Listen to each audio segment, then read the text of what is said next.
Hi, everybody. Welcome to Rebooted Mindset. This is your host, Alida Hernandez.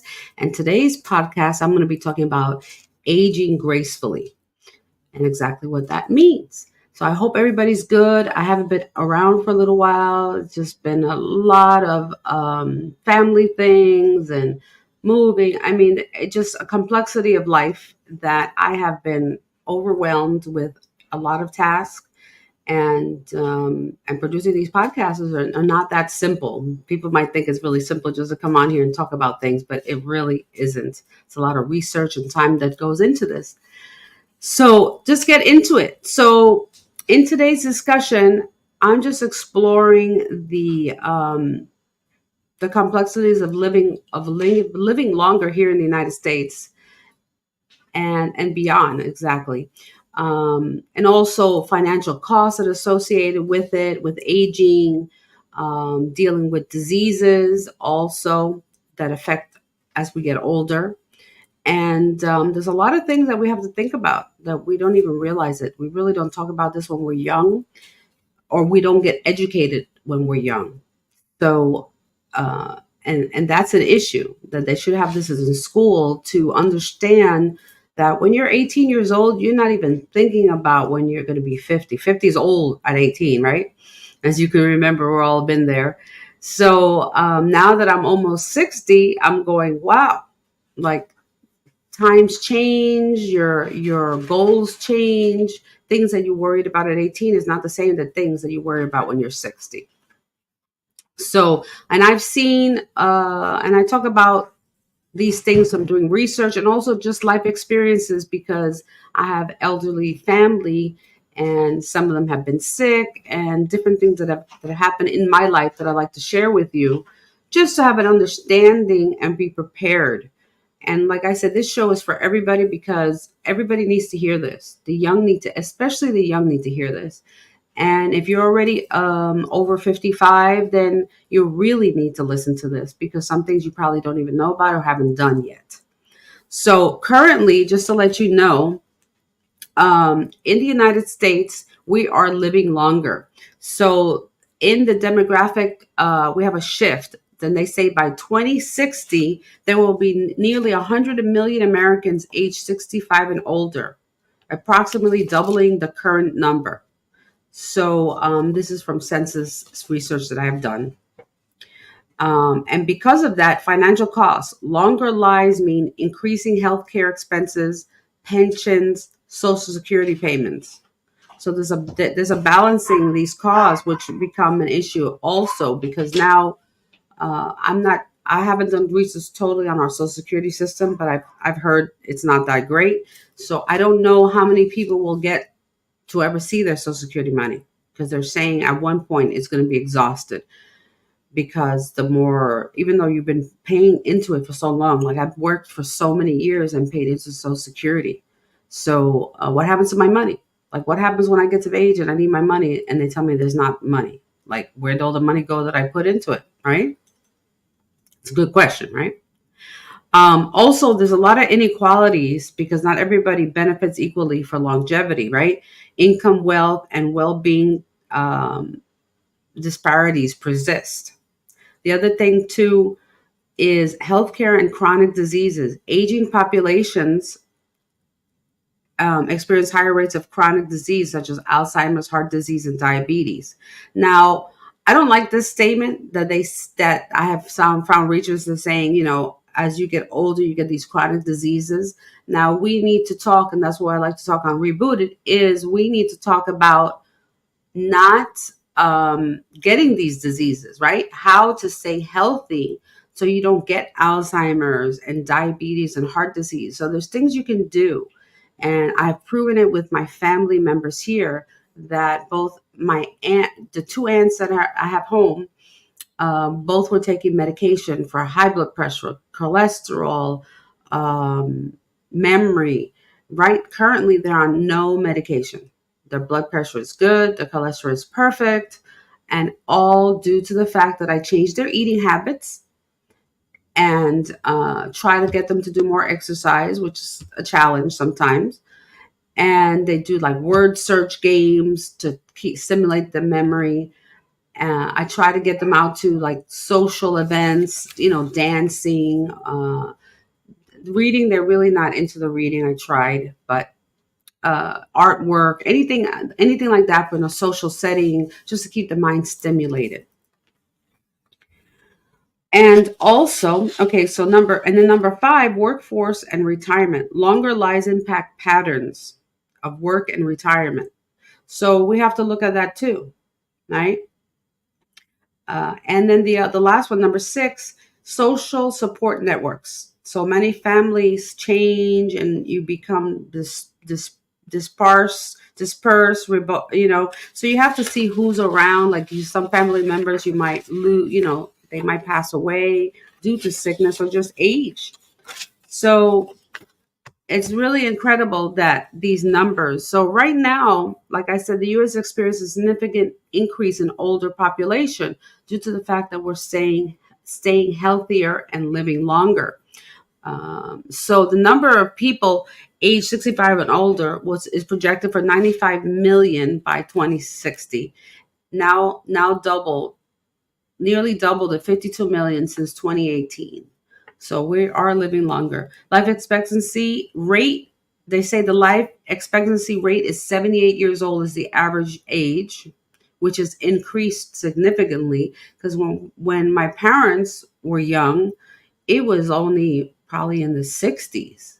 And then as you go back in time and do research, you can see how the age has increased gradually. It's been increasing. Before, people who used to die in the early 1900s, they used to die young. A lot of women died in their 20s having childbirth. Some people only made it into their 40s. So it's just we're in a different era. There's a lot of different nutrients out there that you can stay healthier. So it's very important to check all these things out.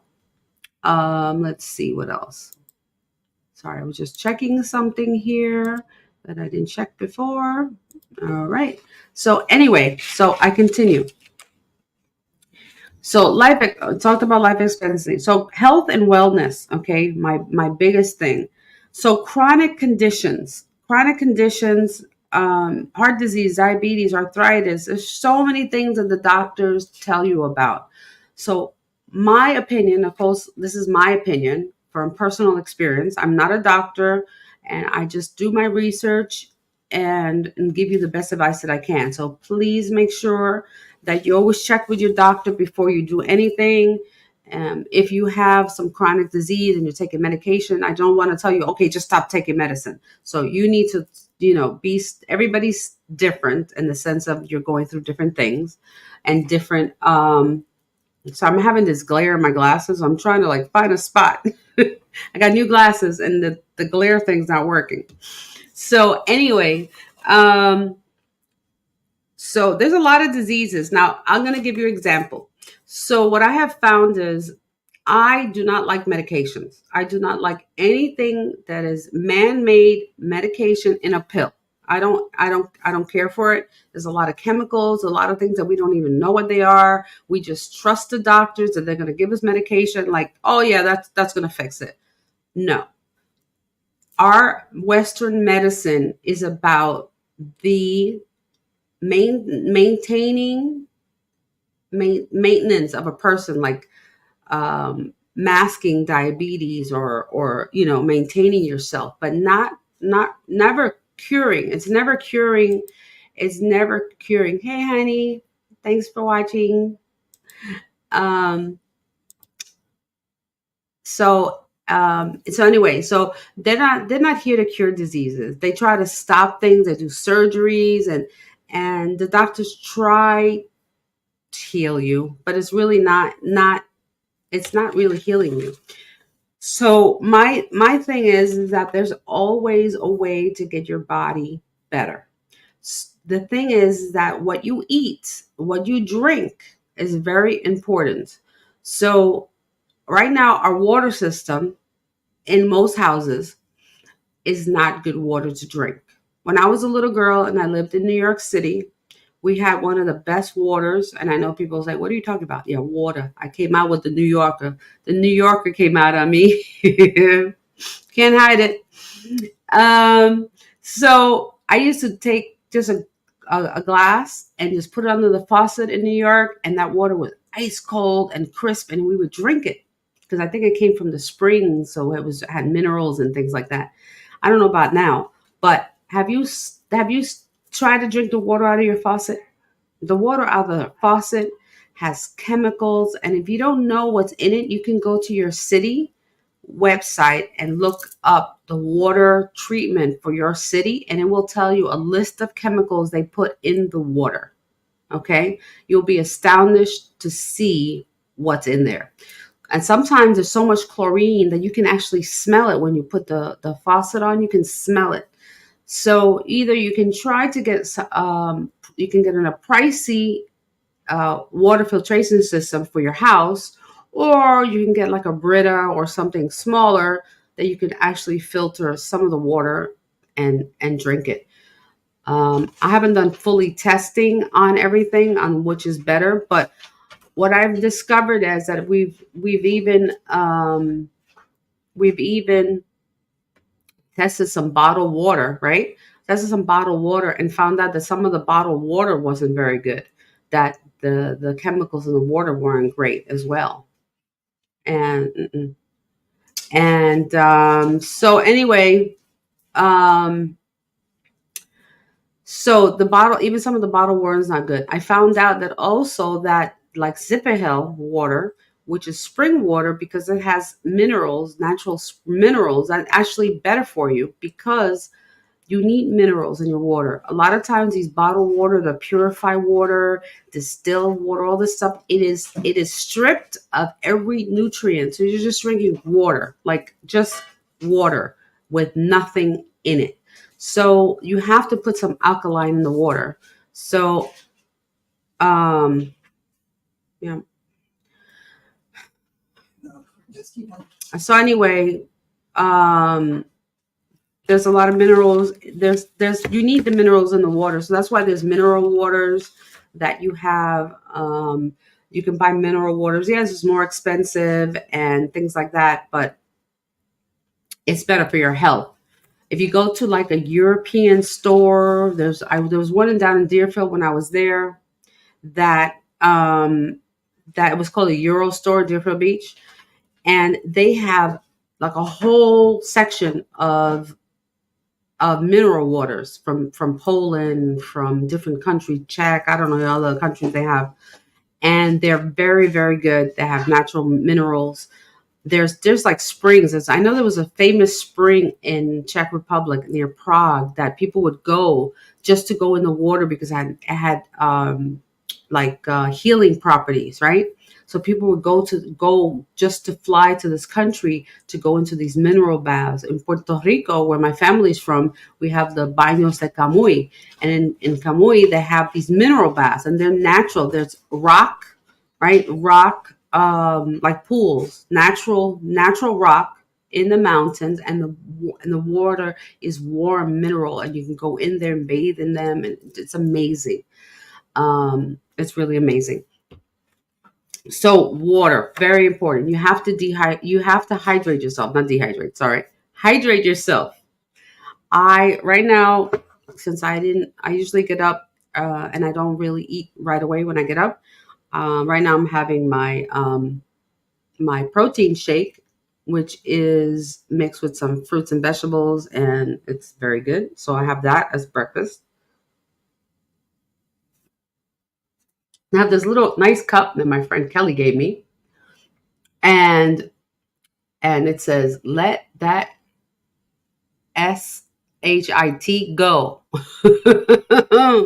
Okay, that's what it says, and it's true. You need to let that stuff go, so you can have a clearer mind and not be stressed out. Um, so the water, food. I know it's hard as we get older to prepare fresh foods. Now, I don't even really should say that because it's not difficult to cook. If you say you don't know how to cook, go to YouTube. Just say, how do I cook? It's that simple. Just that simple. And you will find somebody out there that say, "Hi, I'm so and so, and I'm going to teach you how to cook today." So, say you want to make how do I make a lasagna? Go look it up. How to make an empanada? How to make a pastelillo from Puerto Rico?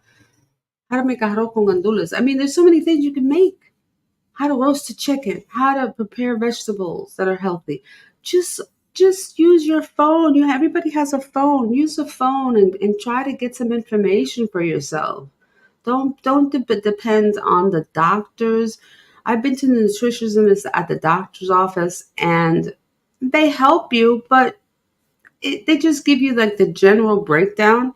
But if you don't really know how to eat, it's very difficult. It's very difficult. You need somebody to tell you, okay, Brussels sprouts are good, broccoli is good, green vegetables. So try to incorporate some more green vegetables. If you don't like to cook, get some salads, get some dark greens, some collard greens, some kale, really dark green spinach, right? You can get that package, you can just rinse it off, put it in a bowl, okay? Take a tomato, cut it up. Take an onion, cut it up. Take a carrot, take cucumbers. What else you like? You like blueberries and strawberries, and just put it in there too. You can put that in your salad too. So some fruits, some vegetables, if you want some, if you have quinoa already done, you can throw that in there, some olives. Look, I just gave you an idea for a nice salad. And if you want some protein, either you can make, if you're a meat eater, you can add some grilled chicken. That's not difficult to do. And if you really don't know how to do it, you can just take a chicken breast and steam it in a pan, in a pot, add some flavor, some seasoned salt, pepper, garlic. Try to add a little bit of flavor, not too much salt. And grill that up in a pan. Try not to use any oil, just the natural juices of the meats. Cut that up, throw it in your salad. You got some protein. You like tuna? Put a can of tuna in there. Some protein. I don't like using canned stuff, but check out the where it comes from and if it has any other ingredients in there. I try to avoid all canned stuff. There's when you go to the supermarket, it's all in sections, right? So you got the produce section, you got all these fresh vegetables and fruits. Grab a couple plums, grab a couple of strawberries, blueberries. Anything that's berry is good. Get a variety of different things. Add it to your diet. You will be amazed on how good it is for you. Also, sugar. I talked about this before. Sugar. Please stay away from sugar. White sugar, processed sugar, granulated sugar. Don't no sugar. Especially for those who are suffering from diabetes that have a sugar issue. So if your sugars go up, your glycemic goes up, what you can do is there's a product called monk fruit. Now, monk fruit is amazing. It sweetens your beverage or your food, but does not increase your numbers. It's a very low glycemic index. It is not going to raise your sugars at all. I'm gotten used to it. It's not as it has a it's a sweet, but it's not as sweet as sugar. Well, it's a different taste of sugar. The problem with sugar is it's very highly addicting. So maybe you don't realize it, but sugar, okay, white sugar is very addicting, and there's sugar in everything. You will be surprised. I remember when I used to eat Snickers bars. No more. Oh my God! If I have a Snickers bar right now, I probably have a sugar attack. I try. Okay, so example, when you start changing your diet, you will start noticing changes in your palate, which means that you will start liking other foods that you didn't like before, and the things that you used to eat on a normal basis before, now all of a sudden you don't like them anymore. So I used to like sugar. Those donuts you buy at like Krispy Kreme or any of those. Have you ever had a Krispy Kreme? Oh my gosh. I'm sorry, but the donut is full of sugar. It's made with a lot of sugar, and then it's coated with a glaze of sugar. So I used to eat those. Like no problem, I used to eat those, right? Now somebody had bought, I don't know where it was, there was donuts, and I'm like, let me just take a little piece.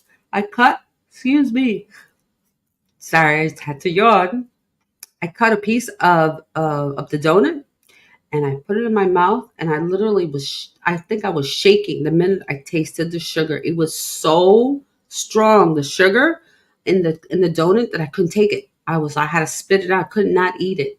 So what I'm saying is that people say, "Oh, I love sugar. I can't be without sugar. I can't be without salt." You can be without anything you want to, as long as you change your mindset that is not good for you, and you need to be healthier, and you want to put healthier things in your body. So you can stop eating everything. I was a chocoholic. I was a candy person. I was, I liked all that stuff. So what I do is I buy dark chocolate cocoa, like 70-80% dark. It's dark, it's bitter. So if you've never had that, you can wean yourself in, get some cocoa. Oh, I'm so sorry. Whew. I got the yawnies because I think I'm hungry. That's why. I'm gonna take a little bit more of my protein, and give me 1 second to take a sip. Thank you for that moment. So, there's some little tips about health. Now, also, about maintaining a balanced diet, right? So, there's unfortunately we'll have to go. Next section will be mental health. So, mental health is very complicated. I'm not an expert, but I do say that there are times that I suffer from like a mental blockage, or I get a little foggy. Um, you know, Sometimes it's difficult to concentrate, and everybody has something. It's sometimes it's not easy. You have to be fully trained to get your mind to change, and again, your mindset, and changing your mindset. And I've been working on that every day. So I'm still working on it. It takes time to develop yourself and to overcome challenges and that you get stuck in your brain. And a lot of times you need some expert help. So there are coaches out there that can guide you, that can motivate you. That's what's my goal is, to try to motivate you and guide you a little bit to other experts out there so you can live a better life, especially as we get older. I think it's very, very important. I see the community and elderly that that one of the things is you need to stay active as well. You need to stay healthy, aging, like go get your medical visits if you need to. You need social engagement. You need to be out having a nice time. A lot of times people get hermity, right? They hermit when they stay inside the house. And what happens with that is now you have no social engagement. You're not talking to anybody. You're talking to yourself basically in the house. And if you don't have any pets, it's even worse. That's another key thing I want to say. Pets are very important. You can adopt a pet. You can get a cat or a dog, a small dog for companion. A lot of elderly people are alone. That's not good. You need to have some company. I think I have some like chocolate on my face. Sorry, I got chocolate from the chocolate protein. See, I had in the protein. So I got a little chocolate fix today. Um, so that's another thing too. And and economic factors also an issue, because most elderly people are on social security, and they have a fixed income, so they get the same amount every month, and that's all they get, so they can't go beyond their expenses. Oh, I'm so sorry. I don't know why I'm so yawny. Anyway, so that's also another thing too. So if we can stay healthier as we get older, we don't have to worry about expensive medicine or medical bills. So that's already a savings right there.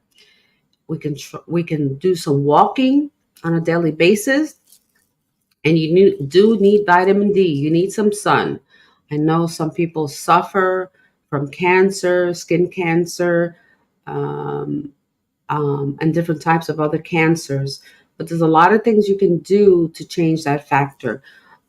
I mentioned it before that one of my sponsors here is Scalar Light. So there's a 30-day free session, free Scalar Light sessions, freescalarlight.net. Please go there, mention Rebooted Mindset if you have an opportunity to, and check out your free Scalar Light, because you will be amazed. Okay, it's so amazing, the Scalar Light. Scalarlight.com is the other website you can go to and read more about it. It is an opportunity to get incredible healing, quantum healing, the new thing now, through a photograph. Okay, I've been doing it for more than 6 months. I tell you, testimony is my aunt Alba was on medications, several medications, had high blood pressure, had high cholesterol. Guess what? She's 84 years old. She's off all meds. All her numbers are good. Her blood is good, and she just has dementia because she had a fall a few years ago, and unfortunately that's something that it's the process. It's slow. She's doing very well, but let me just tell you, my aunt used to be on like 12 pills a day. She's on Scalar Light as well. So besides me and JC taking care of them, they live with us. I try to cook every single day. Sometimes we have leftovers from the day before, and once in a while I might order something because I might get tired one day. But I try to have fresh fruit and vegetables at home all the time. I put it out on the table, so there's plums and oranges and apples and different things on the counter, so they can go and just grab it. I find that a lot of my mother, my aunt, a lot of the elderly like their sweets. I remember my grandmother was almost 90 when she passed. She was like a few months before her 90th birthday. And she loved her candies and her cookies, and because sugar's an addiction, and it just does something to your brain. And if you eat, I don't know about you, but I remember eating like a whole bowl of chocolate kisses and just sitting there and constantly popping a chocolate kiss in there, and it does something to your brain. You're like, it's so good. And that's what happens. You let those endorphins go to your brain and the pleasure centers of eating. Okay. But we need to eat to live, not live to eat. Okay. So we have to stop those cravings. And as you adjust your food intakes and what you eat and start eating healthier, like for example, if you're a person that likes to fry things all the time, bake them. I put everything in the oven. I put Brussels sprouts yesterday, baked in the oven. I put onions and mushrooms and fresh garlic in the oven. I made some chicken breasts, seasoned them in the oven. Let's see what else I did. I did a fresh pot of red beans. I still eat my rice, but I don't eat as much as I used to. I know people are like, oh, don't eat rice, don't eat this. And it's very difficult, because if you listen to everybody, you'll go cuckoo, because you're like, what am I supposed to do? So what I find the best solution is, like, if you've never really had a formal way of eating, in the sense of you just eat whatever, or you only know how to make a hamburger, or you only know how to make certain things. For example, if you only know how to make a hamburger, okay, instead of beef, try chicken, turkey, try something else. Or I don't want to make it complicated for you to make your own burgers, because I've made my own black bean burgers. The other day I saw an incredible recipe, and I'm thinking I'm going to have to start doing some cooking shows. There was an incredible recipe for red lentil bread, okay, with no flour, and only lentils. And then I add some black olives, and I forgot the other ingredient. But I'm gonna make that. I saw it online and it looks awesome. So there's no dairy in there. There's no gluten in there. It's just red lentils. So get some red lentils, and then you have to process that.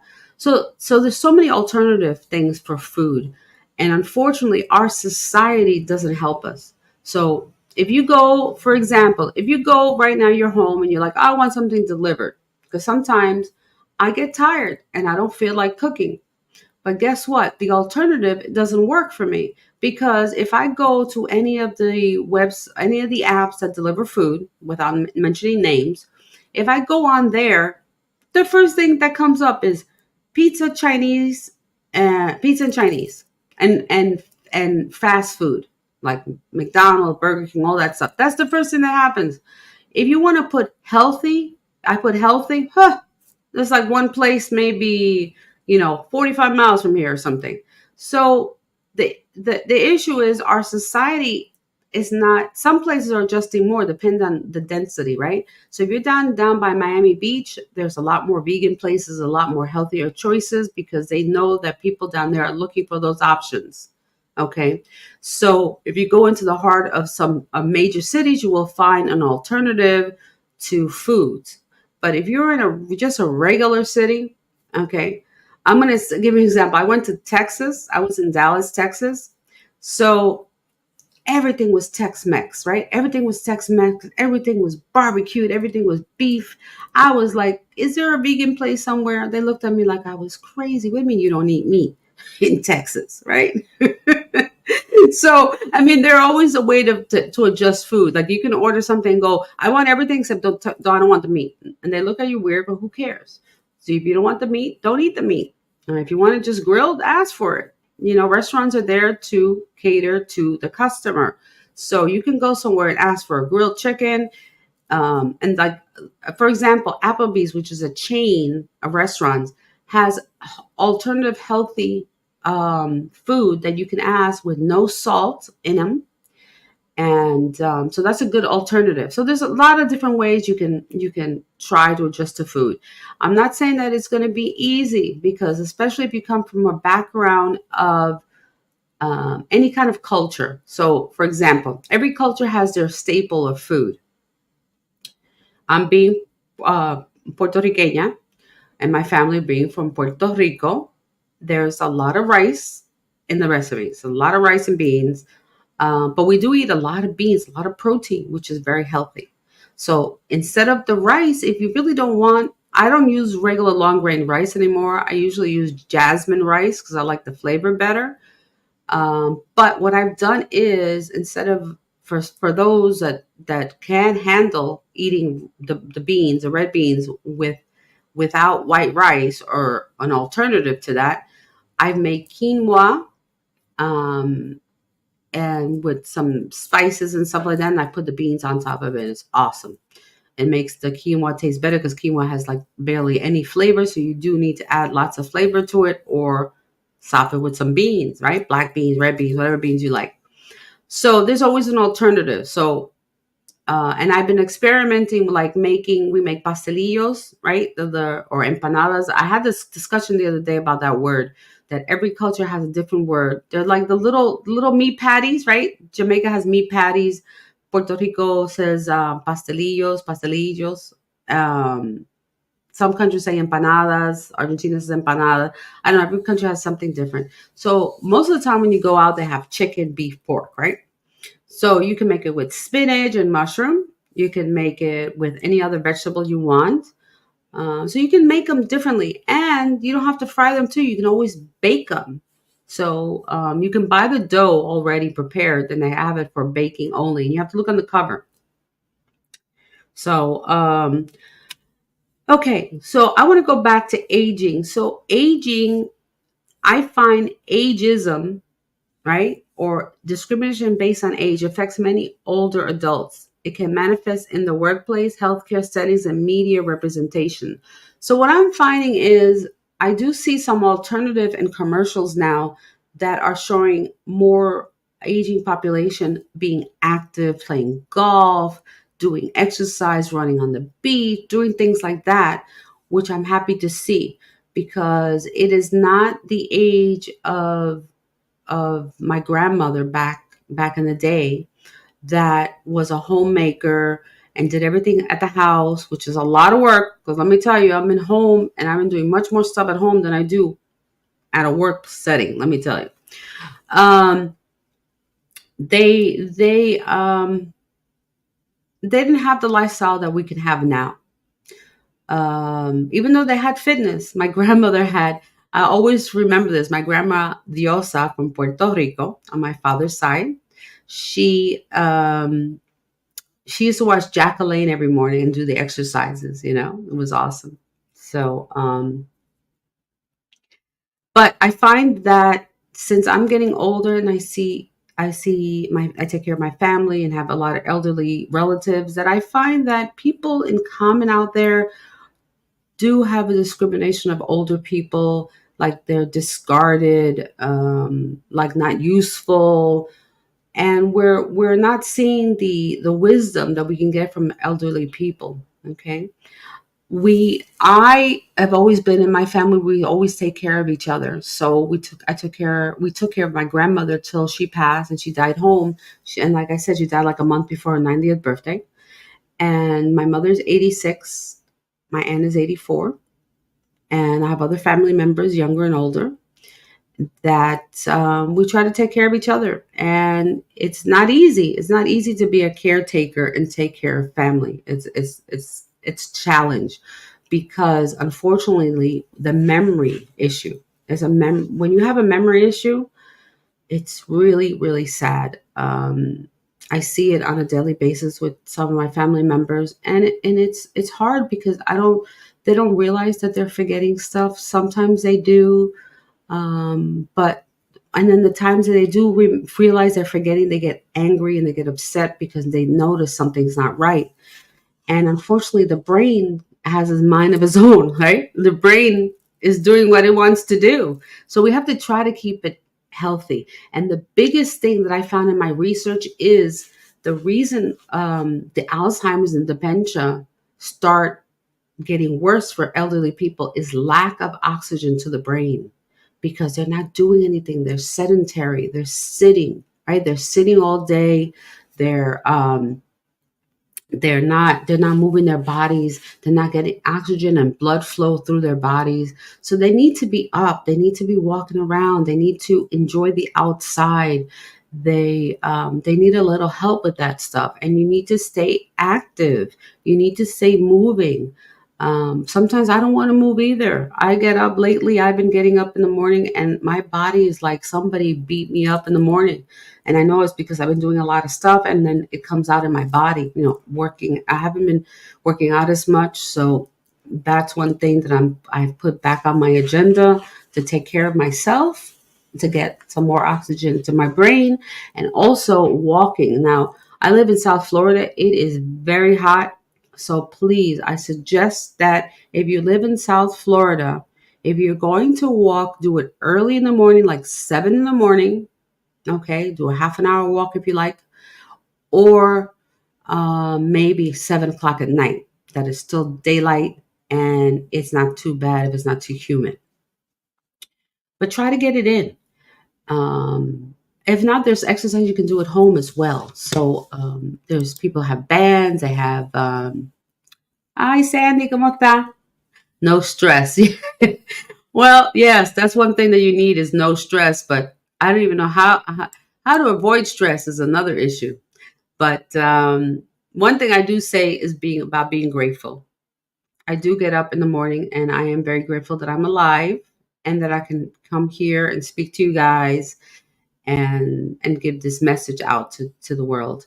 So I'm being very grateful for my life, for my living situation, for my family. You must be grateful. You have to be grateful for what you have. Okay, not worry about what you don't have. Okay, and that will eliminate some of the stress. I find that I used to have a lot of stress worrying about other people all the time, like worrying about what other people think, or if I do this, what happens? I don't know. They just constantly society puts a lot of pressure on us. So I really don't watch that much television anymore. If I do, I'm very selective on what I watch. I try not to feed my brain with anything negative and any of these crime shows and killings and all that stuff. I can't handle that stuff. It messes up my psyche. It really does. So and also, like, another thing about eliminating stress in your life is eliminate people that don't meet your standards. Sometimes we stay with friends just because we don't want to be alone. But is that friend helpful for you, or is that or is that friend causing you drama and stress in your life? That's another thing too. So that I find that as I'm getting older, I'm noticing that everybody's true color always comes out. And what I mean is that the truth always comes to the surface. You can have a facade that you're a great person. I do this and do that and have a smile on your face, like everything is great. And then meanwhile, you're really not that person. So be real. Just be a real person. Show who you are. Because, when we find out that you're not the person who you said you were, it's really hard and really sad to say goodbye to a friendship when that friend wasn't truthful to you. So be real. Be truthful to yourself. Be truthful to others so you can eliminate some stress and drama in your life. Okay? I don't like drama. If you are all about drama, go the other way, the door, go back out the way you came in, because I just not doing it. I'm not going to allow it to affect me in my life at all. And I do want to touch something that there's a couple other things too, which is a really difficult. Hey Carmen, which is really difficult too as we get older, is technology. So we're become a society that everybody's dependent on a cell phone. Now, not every elderly person can handle the complexity of a cell phone, regardless of which type you use. There are flip phones that you just make a call, and that's good for an emergency.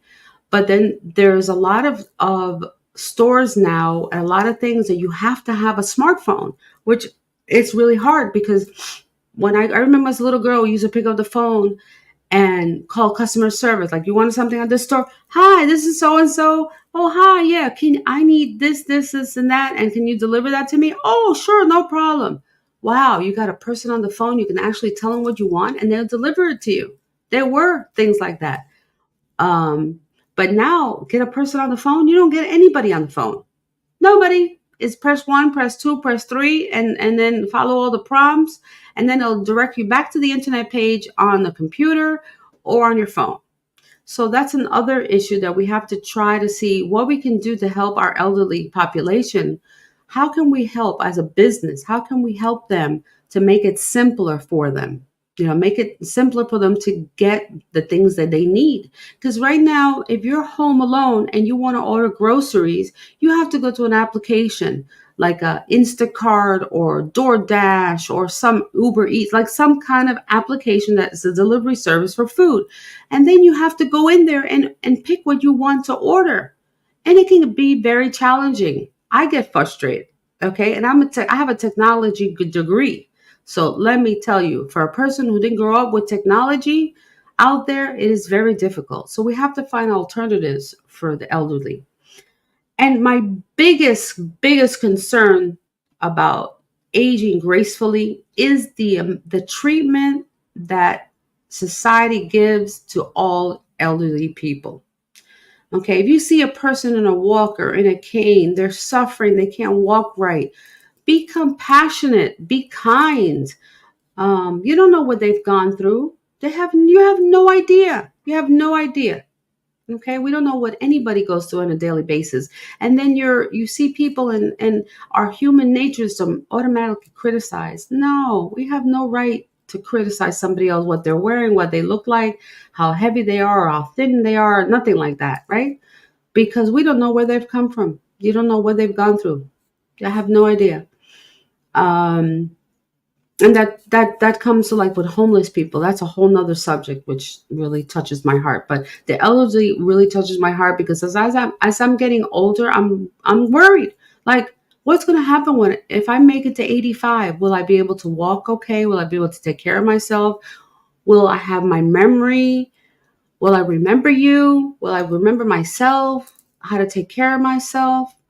All these things. And then financially, uh everybody out there, if you have a family, like, if you, like me, I am a mother, I have two sons. So in my passing, my stuff will go to my children. I have my partner JC, so he is here with me, and we have, we will have our own will.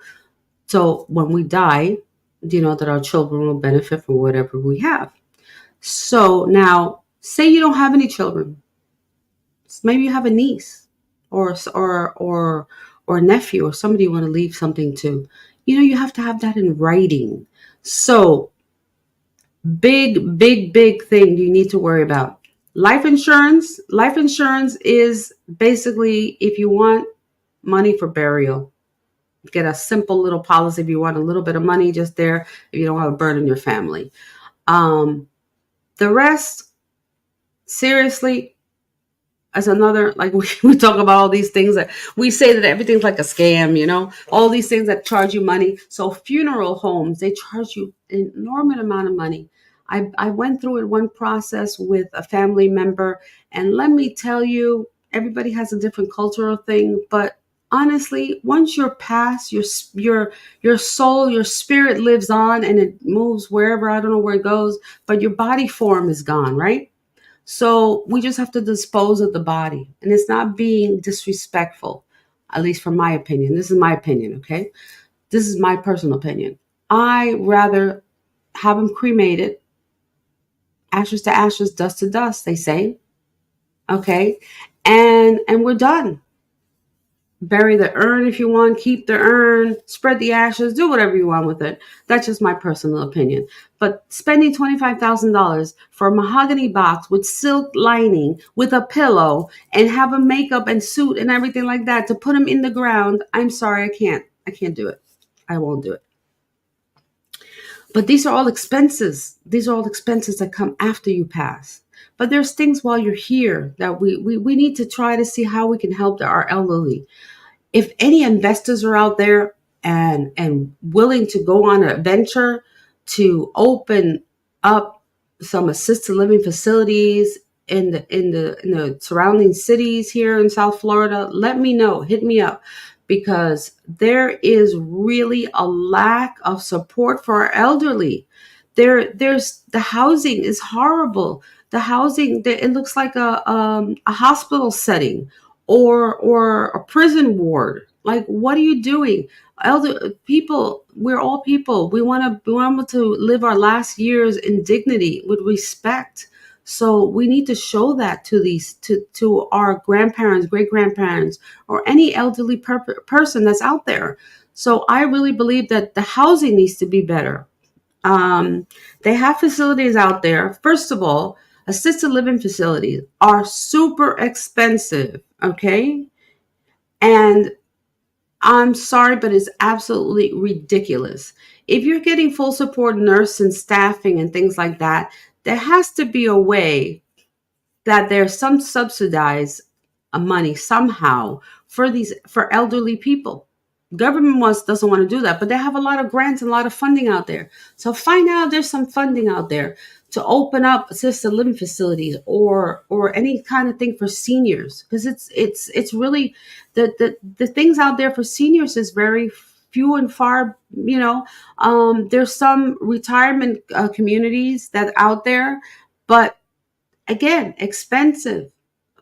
People are on a fixed income. Where's affordable housing? There's no affordable housing as you get older. I don't know where you're supposed to live. Even a mobile home now is too expensive, which was the cheapest. Now in South Florida, try to buy a mobile home. They're charging you the same amount of money for a regular brick and mortar house. $250,000 for a mobile home?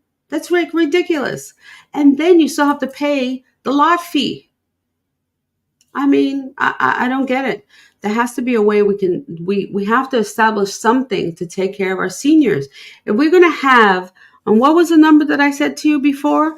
Okay, here we go. There's going to be almost 100 million people over 65 by 2060, which is just around the corner because it's 2024, right? Right now, as of 2018, we have 52 million seniors, 52 million. So unless they have family or they already have a house that's paid for, I don't know what these people are going to do, because again, no affordable housing, no affordable assisted living, care. Like if you need full care, that's a problem too. If you're a senior and you need 100% support, like hospital care, but in a housing setting, good luck trying to find that. All the requirements they want. And then the thing is that these senior places, what they do is they're like, oh, assisted living, yes, we have nurses and staff on staff, but you have to be able to be functioning on your own. We can't help you that way, they can help you with a bath, things like that, but you have to do your own thing. Meanwhile, you don't get a kitchen. You get a refrigerator. You don't get a hot plate because they think you're going to burn the place down. And then they treat you the same way, like if you have mental issues, when you don't. So there has to be a different levels of care for seniors. So I really think that there has to be different facilities for seniors that have dementia, seniors that have Alzheimer's or memory issues, right? Seniors that need physical help, like that are handicapped, that need help in the getting up in bed, bathing, sitting, things like that. And then maybe another facility for people who are very independent, that are strong, that are active, right? But they still need nurse and staff on, close by, because you always need somebody, right? So there has to be different levels of care out there, and I haven't found it at all. So that's why I came talking about this, about aging gracefully.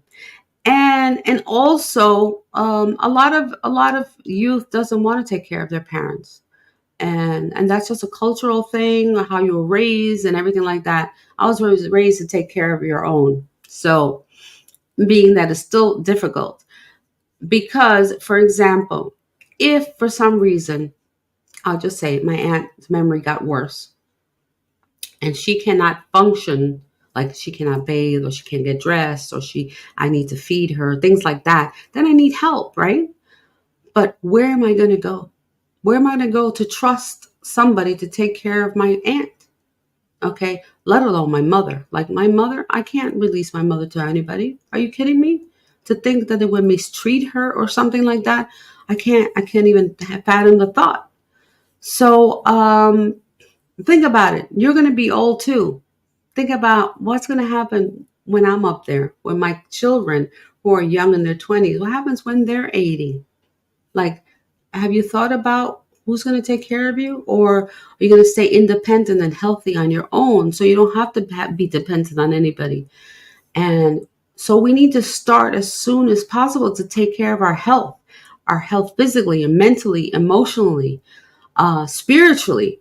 If you're plugged in with a church or some kind of group that you can go to get support, more power to you. You need to do that. You need to take care of all those elements. Social gatherings, music is very important.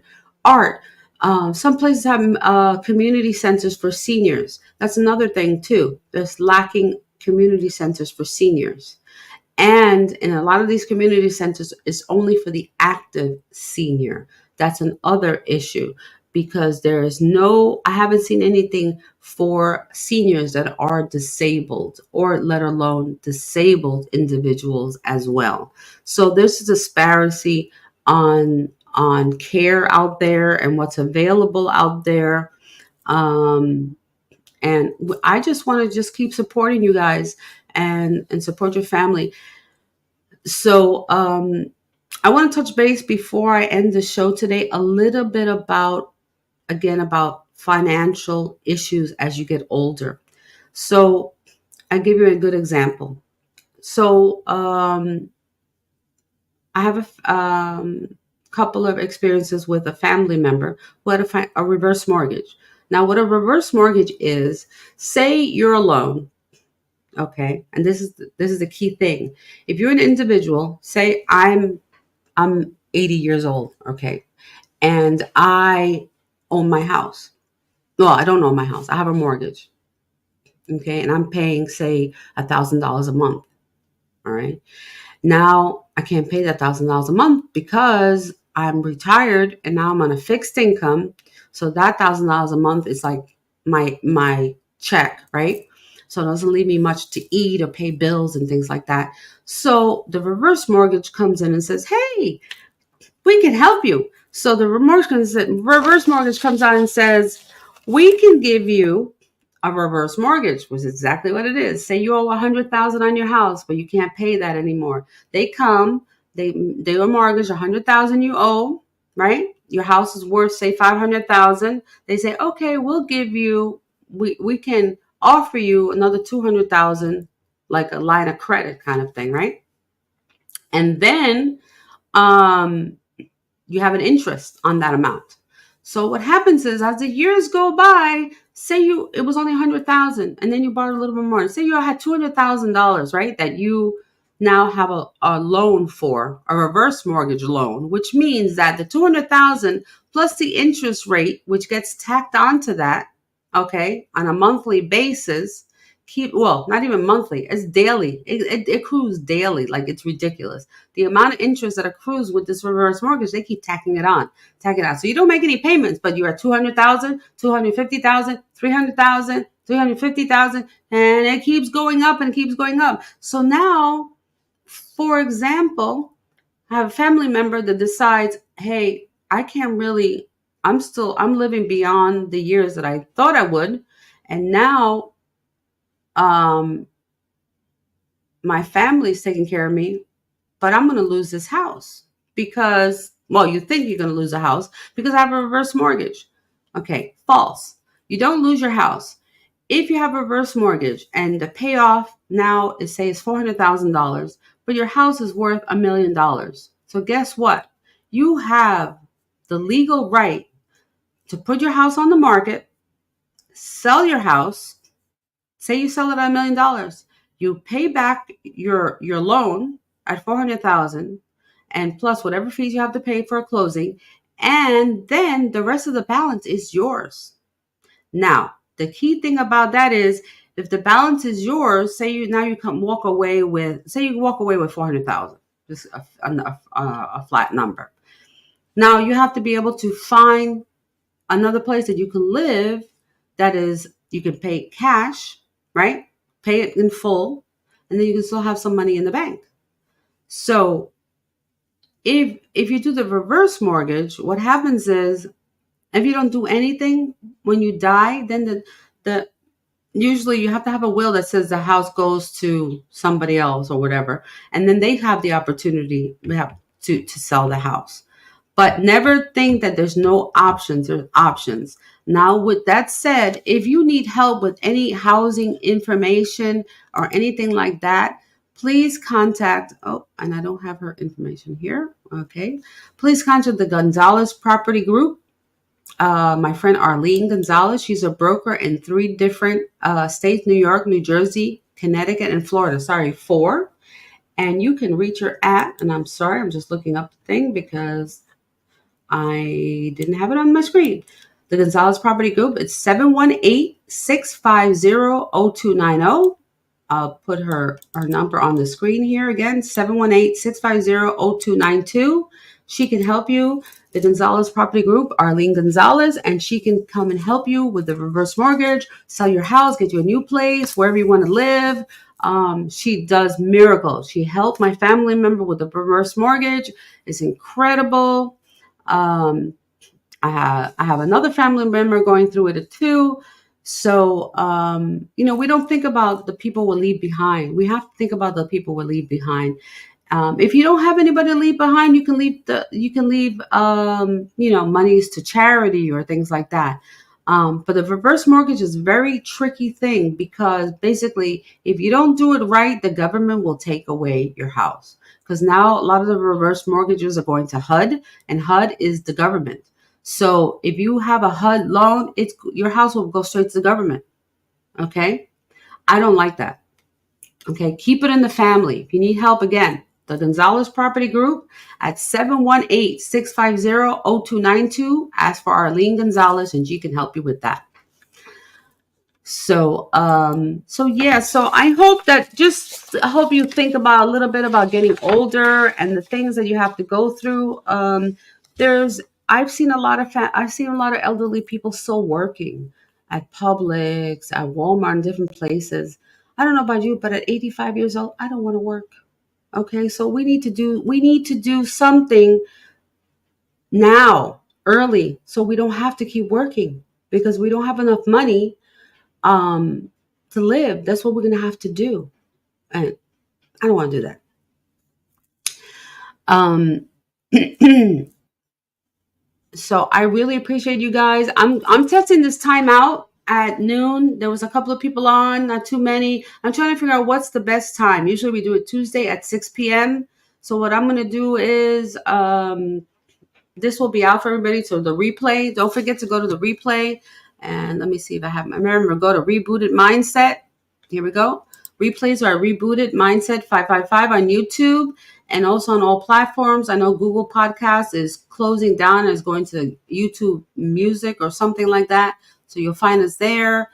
Also, on our YouTube, you'll see our podcast shows. Plus, you will see our audio shows and our video shows as well.